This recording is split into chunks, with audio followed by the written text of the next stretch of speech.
Hi guys, welcome back to my channel. তোমাদের সাথে অনেকদিন কথা হয়নি, তাই চলে আসলাম আজকে একটু কথা বলতে। তো সবাইকে জানাই শুভ বিশ্বকর্মা পুজো এবং রান্না পুজোর অনেক অনেক শুভেচ্ছা ও অভিনন্দন। কাদের কাদের বাড়িতে রান্না পুজো হয়েছে অবশ্যই কমেন্টে জানিও। আমার বাড়িতেও রান্না পুজো হয়েছে। তো কালকে সারা রাত জেগে আমি রান্না পুজো সমস্ত অ্যারেঞ্জমেন্ট করেছি।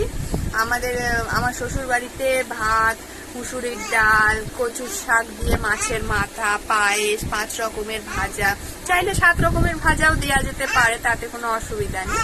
তো এইগুলো রান্না হয়। তো আমি যতটা পেরেছি ছোট বাচ্চা নিয়ে ততটা আমি অ্যারেঞ্জমেন্ট করেছি, কিন্তু শাশুড়ি বেঁচে থাকতে এর থেকে বেশি অ্যারেঞ্জমেন্ট হতো, যেটা এখন আমার পক্ষে সম্ভব হচ্ছে না। তো আশা করি যদি ভিডিওটা তোমাদের সামনে আমি তুলে ধরতে পারি তোমাদের ভালো লাগবে। আর যদি আমার এই কন্টেন্টটা তোমাদের ভালো লেগে থাকে তাহলে অবশ্যই লাইক